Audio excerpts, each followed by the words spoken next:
जब उनको फांसियां, एक नहीं 15 लोगों को ऐसे रट्टे से फांसी, Ram Prasad Bismil hang till death, फांसी की सजा, राजेंद्र लाहिड़ी फांसी की सजा, रोशन सिंह फांसी की सजा, सचिंद्रनाथ सान्याल उम्र कैद काले पानी की सजा, ऐसे सजाएं बोली जा रही थी और वो कह रहे थे इनकलाब जिंदाबाद, इनकलाब जिंदाबाद। वातावरण सोचिए क्या रहा होगा। 1900 के आसपास का दौर था। दुनिया में जर्मनी और इंग्लैंड जो हमारे ऊपर राज करता था, इनका आपस में टकराव था। जर्मनी, इटली ये देश एक तरफ थे, इंग्लैंड, फ्रांस ये एक तरफ थे। हमारा देश गुलाम था। यहां के कुछ लोग, उस समय देश में मूवमेंट चल रही थी कांग्रेस की, कि वो कहते थे कि आंदोलनों के दम पर हम मुसलमानों से, अंग्रेजों से आजादी ले लेंगे। लेकिन एक युवाओं का एक धड़ा था जो कहता था ना, शांति से आजादी नहीं मिलेगी, हथियार के दम पर मिलेगी। उनमें राम प्रसाद बिस्मिल भी थे। लेकिन उस समय एक व्यक्ति थे, लाला हरदयाल, शायद कुछ लोगों ने नाम सुना होगा। उनके साथ थे सोहन सिंह भकना, उनके साथ थे करतार सिंह सराभा, इनका नाम शायद आपने सुना होगा, बड़ा छोटी उम्र का नौजवान था। और इनके साथ था भाई परमानंद, बड़ा तगड़ा आर्य समाजी था, कट्टर पूरा प्रचारक। ये काफी लोगों ने एक पार्टी बनाई जिसका नाम था गदर पार्टी। अमेरिका में वो पार्टी बनाई और उसका काम था अंग्रेजों के खिलाफ संघर्ष करना और विदेशों से मदद लेके भारत में विद्रोह करना, ताकि अंग्रेजों को हटाया जा सके। और जो आज लोग हम अपनी कमाई के लिए कुछ भी करते हैं, उस समय की बात बताऊं, तब उन्होंने डेट रखी सारे संघर्ष के दौरान 21 फरवरी 1915। उस डेट को उन्होंने रखा कि इस दिन अंग्रेजों के खिलाफ हथियारों से विद्रोह करेंगे। और उन्होंने अपने प्रचारक युवा, हमारे देश में जैसे अब अंबाला कैंट है और ऐसे कैंट अंग्रेजों के समय भी होती थी, जो आर्मी की छावनियां, फौजी लोग, अंग्रेजों के फौजी हमारे ही लोग, उनकी छावनियों में जाकर प्रचार किया कि आप लोग देशवासी हो, हमारा साथ दो, हम अंग्रेजों को यहां से हटाएंगे, हम विद्रोह करेंगे, आप हमारा साथ दो। कुछ छावनियों में लोगों ने साथ दिया कि ठीक है आप विद्रोह करना, हम आपका साथ देंगे, लेकिन हम पहले नहीं देंगे, अगर आप कर पाए तो हम आपका साथ दे देंगे। योजना बनी कि गोलियां इस तरफ होती हैं, हथियार इस तरफ होते हैं, अगर हम बंदूकें जहां छावनियों में रखी हैं उनको कब्जा कर लें तो विद्रोह आसान हो जाएगा। वहां के फौजियों ने उनको बताया कि इस नंबर, इस बिल्डिंग में बंदूकें हैं, इस में गोलियां हैं, यहां सारा हथियार बारूद रखा है। सारी सब कुछ तैयार हो गया, हर जगह प्रचार किया गया। हजारों लोग अमेरिका और वेस्टर्न देशों से अपना सब कुछ छोड़ के, उस समय 300 रुपए 5 लाख के बराबर होते थे, 20-20 हजार रुपए मतलब करोड़ों रुपए की राशि अपनी जेब में डालकर देश आए। पंजाब की मूवमेंट ज्यादा थी, इसमें बंगाल के भी रास बिहारी बोस, सचिंद्रनाथ सान्याल, ये सब कई लोग इसमें शामिल थे। उनका था कि इस दिन हम 21 फरवरी 1915 को देश में बगावत शुरू कर देंगे। सारी तैयारियां शुरू हो गई, लेकिन विडंबना है हमेशा इतिहास की, विश्वासघाती हर चीज को फेल कर देते हैं। वहां भी एक विश्वासघाती था, कृपाल सिंह, वो उन्हीं की टीम में शामिल था। कृपाल सिंह पर शक भी हो गया था कि अंग्रेजों का जासूस है, लेकिन उस समय सबने निर्णय लिया अगर इसको मार दिया गया तो शायद हमारा सारा अभियान न गड़बड़ हो जाए, तो छोड़ दिया गया। लेकिन क्या किया कि तारीख को 21 फरवरी से 19 फरवरी कर दिया गया। जब रास बिहारी बोस इसको पूरा कंडक्ट कर रहे थे, रास बिहारी बोस को कृपाल सिंह की सारी असलियत नहीं पता थी। उनके पास किसी ने कहा जाकर कि छावनियों में सूचना दे दी गई है, विद्रोह 21 की जगह 19 को किया जाएगा। कृपाल सिंह वहीं बैठा था और वो तुरंत देखा गया, साइकिल उठाई, उस समय तो साइकिल हुआ करती थी, वो अंग्रेजों को सूचना देने चला गया। और 19 फरवरी को सारी जितनी छावनियां थी उनमें हथियारों पे जितने भारतीयों की ड्यूटियां थी वो सारी हटाकर अंग्रेजी सैनिकों की लगा दी गई। और जिन तुरंत धरपकड़ शुरू हो गई और लगभग टोटल मिलाकर 10,000 लोग गिरफ्तार किए गए 10,000 लोग। सारे आंदोलन को रात रात में फेल कर दिया गया। करतार सिंह सराभा उसी के तहत फांसी पर लटकाया गया था। भाई परमानंद को उसी के तहत पहले फांसी की सजा दी गई, फिर उम्र कैद की सजा हुई, वो फेल हो गया। ये लोग निराश होकर बैठे कि विश्वासघात कितनी बुरी चीज है। लेकिन ये नहीं बैठे, ये हथियार डालने वाले नहीं थे हमारी तरह, फिर खड़े हुए।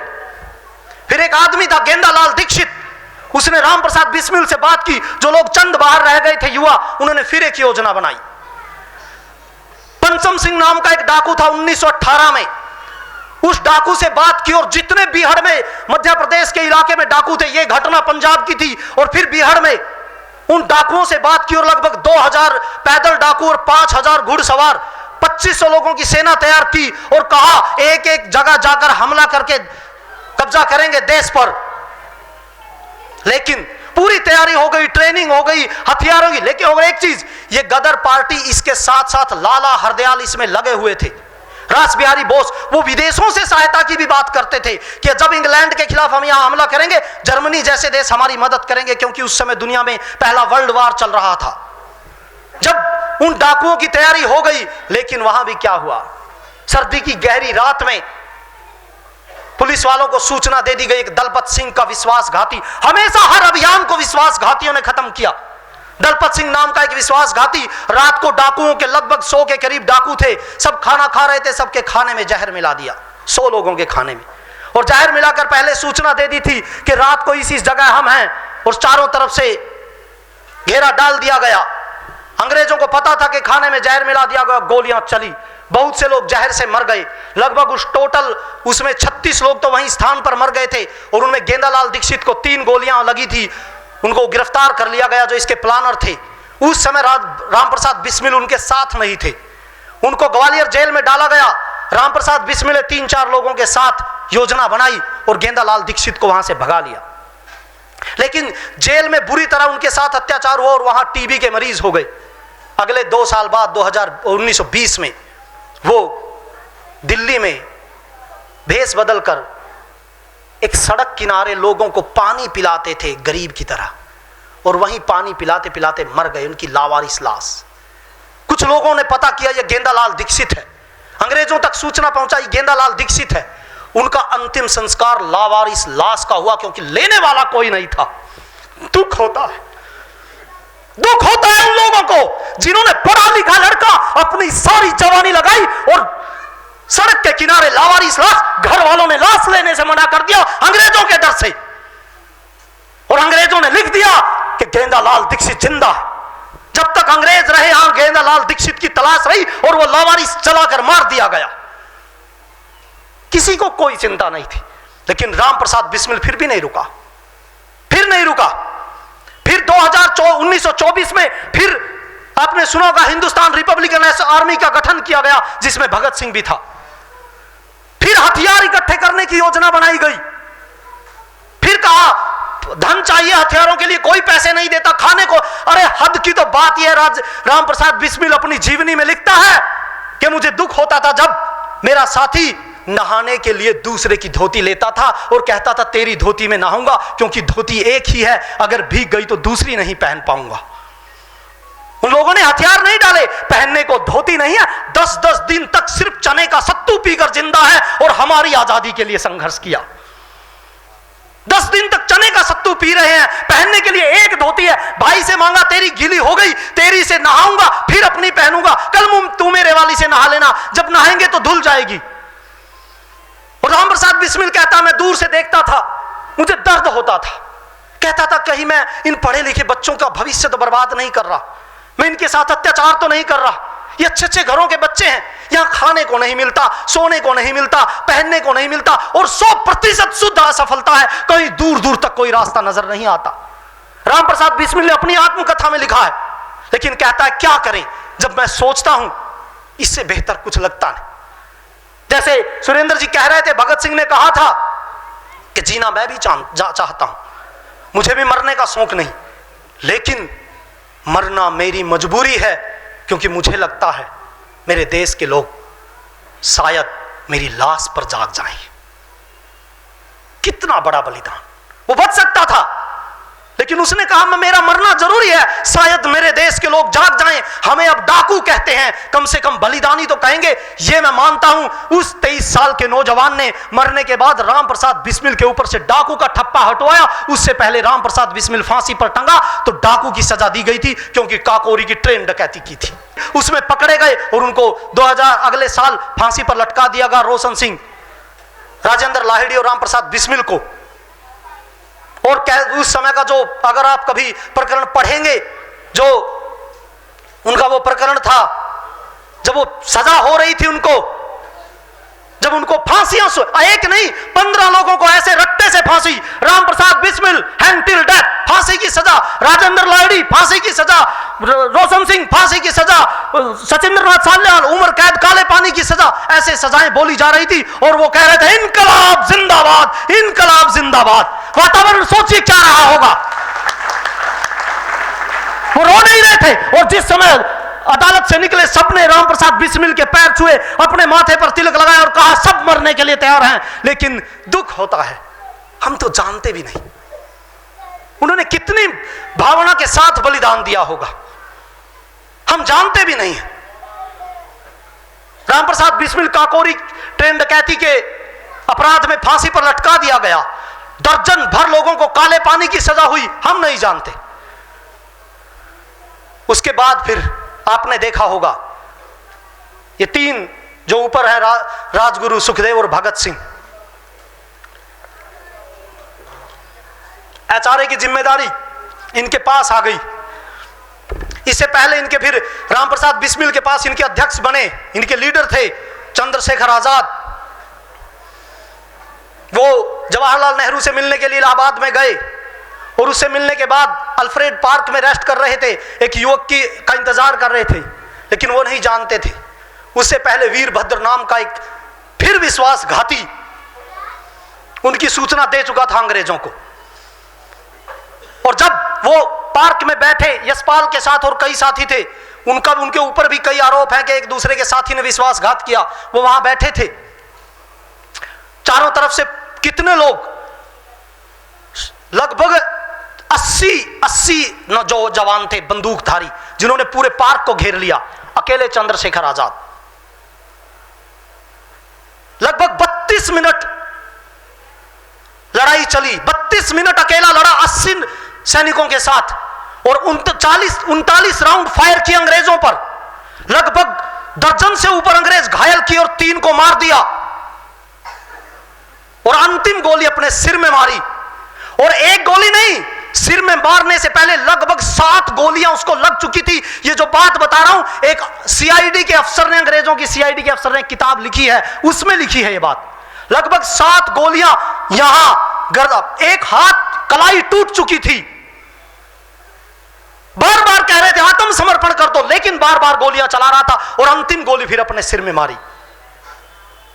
उसे भी लगता था देश कुछ और बनेगा, नहीं बना।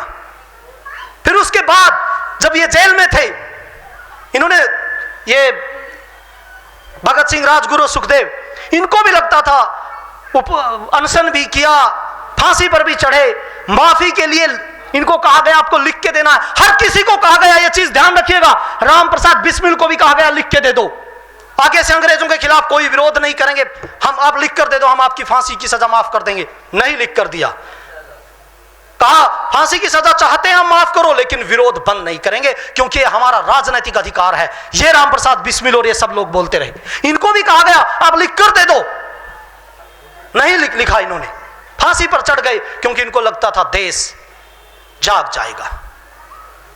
लेकिन कैसा देश बना रहे हैं हम। जब सुरेंद्र जी कह रहे थे कि जब हम स्कूलों में थे हम सोचते थे कि काश हम भी उस समय होते तो हम भी देश के लिए बलिदान देते, मैं भी सोचता था। क्यों? क्योंकि उस समय हमारे स्कूलों का वातावरण वैसा था, हमारे समाज का वातावरण वैसा था, हमें गर्व होता था कि भगत सिंह कभी था। आज नहीं है। आज अगर कोई कहे कि मैं उस समय देश के लिए बलिदान दे, पागल, कितना बढ़िया देश है, कितने मजे हैं। क्यों? आज देश के लिए सोचने वाला ही पागल घोषित किया जाता है, क्योंकि देश उस मेंढक की तरह वातावरण बदलता है। कैसे देश बदला, एक और कहानी मैं चाहता हूं, उस कहानी को हम सोचें। भगत सिंह और इन्होंने अपना बलिदान दिया। असेंबली बम कांड के बाद सैंडर्स की हत्या के अपराध में इनको फांसी पर लटकाया गया। आपको पता है क्या हुआ था? थोड़ा सा इनकी भी कर लेते। जब इनको 24 तारीख को फांसी देनी थी, सरकार को लगा लोग सपोर्ट में आ गए बहुत ज्यादा, तो 23 तारीख को फांसी दे दी गई सुबह। और इनसे मिलने के लिए इनका सारा परिवार बैठा था। अंग्रेजों ने कहा सिर्फ एक सदस्य मिल सकता है, इनके पिता। इनके पिता किशन सिंह ने कहा ना, मैं उसकी मां को क्या कहूंगा, मैं उसके चाचा को क्या कहूंगा, परिवार को तो मिलने दो। तो उन्होंने कहा सिर्फ पिता मिल सकता है। तो वो बोले हम नहीं मिलेंगे, हम बाहर बैठेंगे जब तक आप मिलने की अनुमति नहीं दोगे। सोचो, फांसी से पहले परिवार से मिलने भी नहीं दिया गया था, तो सुबह ही फांसी पर लटका दिया गया 4 बजे 23 तारीख को। और जब भीड़ उनके चारों तरफ बैठी थी, तो एक लड़के ने आकर चीख कर बताया कि फांसी दे दी गई है और लाशों को पिछले गेट से निकाला जा रहा है। लोग दौड़ पड़े। किशन सिंह एक ट्रक पर खड़े हुए और कहा रुको। किशन सिंह भगत सिंह का बाप कहता रुको, मेरा एक बेटा मर गया, मैं सहन कर लूंगा, लेकिन जिस तरह से आप दौड़ रहे हो, मैं अपने दर्जनों बेटे नहीं मरवा सकता। अंग्रेज गोलियां चलाएंगे, मैं हाथ जोड़ता हूं, यहीं रुक जाओ। वो आदमी जिसका बेटा मरा हो, अभी उसे चिंता है उस भीड़ की कि ये कोई गलती ना कर दे और अंग्रेज इन पर फायर ना खोल दे, और वो उनको समझाकर वापस लाया, भाषण देता हुआ। सोचो, एक बाप का अभी बेटा मरा है, अभी फांसी पर लटकाया, और वो देशभक्ति की बात कर रहा है। अकेला पर भगत सिंह नहीं था, इनके दादा अर्जुन सिंह, इनके पिता किशन सिंह, वो भी ऐसे ही, और इनके चाचा अजीत सिंह की बात बताऊंगा अभी। जब यहां आपने पहले वर्ल्ड वार का सुना कि योजना बना रहे थे रास बिहारी बोस और सब मिलकर गदर आंदोलन की कि अंग्रेजों के खिलाफ बगावत करें। दूसरा विश्व युद्ध 20 साल बाद शुरू हुआ। सुना होगा आपने सुभाष चंद्र बोस, जिन्होंने आजाद हिंद फौज बनाई थी। उस समय अकेले नहीं थे वो, उसमें आपने पता होगा एक नाम था जो आप अगर इतिहास पढ़ोगे हर जगह मिलेगा, अगर पढ़ोगे सुनोगे कहीं नहीं। वो नाम था रास बिहारी बोस, वो नाम था लाला हरदयाल, और वो नाम था भाई परमानंद। ये लोग विदेशों में रहते थे। और वो एक और नाम था उसमें, भगत सिंह का चाचा किशन सिंह, ओ अजीत सिंह, वो भी विदेश में रहता था। उस समय अंग्रेजों की जर्मनी में, रूस में, हर जगह की सरकारों से वो बात कर रहे थे कि हमारे लोग देश में विद्रोह करेंगे, जब दूसरा विश्व युद्ध होगा आप हमें सेना देना, हम अंग्रेजों के खिलाफ लड़ेंगे। ये 1913 से शुरू किया गया था। सोचो, 1913 से जाकर कभी दूसरे वर्ल्ड वार में सुभाष चंद्र बोस के सहयोग से इसमें सफलता आई। और मैं तो एक कहता हूं, मेरा अपना दृष्टिकोण है, देश को आजाद करने का सबसे बड़ा कारण यह था, इन लोगों का 20-25 साल का संघर्ष। जब सुभाष चंद्र बोस ने वहां हिटलर के सहयोग से जापान की आर्मी लेकर सबसे अपने जो सैनिक लिए भारतीय और बर्मा तक जीत गए, वो बर्मा में वो जापान की तरफ से लड़ते हुए अंग्रेजों के खिलाफ जीत गए थे। तब अंग्रेजों को लगा अंग्रेज दूसरे विश्व युद्ध में पूरी तरह से टूट चुके थे, देश बिखरने की कगार पर था, कंगाली आ गई थी, वहां लेबर पार्टी की सरकार आ गई थी, लगने लगा था हम अपना देश संभाले या दूसरे देशों को। तो उस समय यह सोचा गया कि जिन जिन देशों पर अंग्रेजों का राज है वहां शांतिपूर्ण तरीके से सरकारें बदल दी जाएं, हम नहीं संभाल सकते। जब यहां पर देश को आजादी दी गई, उसमें सबसे बड़ा दबाव सुभाष चंद्र बोस का था, और वो दबाव एक रात में नहीं हुआ था, उसके पीछे लगभग 22-23 साल का संघर्ष था रास बिहारी बोस जैसे लोगों। मतलब हजारों लोग पढ़े लिखे अच्छे घरों से। एक आदमी की बात बताता हूं, भगवती चरण वोहरा, आपने नाम कभी सुना हो, बम बनाते हुए मरा था। अरे हम किस चीज पर गर्व करते हैं, भगवती चरण वोहरा और उसकी पत्नी दुर्गा भाभी, जो भगत सिंह और इनके साथ एचएसए की मेंबर थी, हर समय इनकी रोटियां पकाती रही इनके साथ। जब भगत सिंह भेष बदलकर भागा तो उसकी पत्नी बनकर गई थी भेष बदलकर, उसकी वो दुर्गा भाभी उसको बचाने के लिए वो दुर्गा भाभी 1999 में मरी है। 1999 में जब हम वर्ल्ड कप देख रहे थे, दुर्गा भाभी की मौत को याद करने वाला कोई नहीं था इस देश में। 1999 में जिसको सबको पता था इसने देश के लिए संघर्ष किया, कोई नहीं संभालने वाला था। शायद उस समय पता नहीं कितने नेताओं की जय जयकार इस देश में हो रही थी। कहीं इंदिरा गांधी की जय हो रही थी, कहीं अटल बिहारी वाजपेयी की जय हो रही थी, देश भर के नेताओं की जय बोली जा रही थी। लेकिन दुर्गा भाभी जिसने अपनी सारी जवानी उसमें लगा दी और जिसका पति बम बनाते हुए मरा, और कौन, गली चलता नहीं। पढ़िएगा, जब उसको भगवती चरण वोरा उसके पिता की बात नहीं मान रहा था कि तू क्रांति की इसमें शामिल ना हो, तो भगवती चरण वोरा को उसके पिता ने कहा अलग हो जा, घर से अलग हो गया। लाहौर और इलाहाबाद में 2 बंगले दिए थे अलग होते हुए। सोचो आज अगर आपका 2 बड़े शहरों में 2 बंगले हो तो आपका एटीट्यूड नहीं लिया पड़ेगा। उस समय उसके पिता ने बताते हैं 40,000 रुपए और इलाहाबाद और लाहौर में 2 बंगले दिए, चल तू अलग हो, अपना खा कमा जो करेगा करेगा। सब कुछ बिक गया और आखिरी में बम बनाते हुए मरा। और उसकी पत्नी जो 2 बंगले और उस समय के करोड़ों रुपए की मालिक थी, 1999 तक लावारिस मौत मरी है। ये देश पापी है, हम सब पापी हैं, सब पापी हैं यहां रहने वाले लोग, क्योंकि हमारे पास हमारे देश के लिए 1 मिनट नहीं है।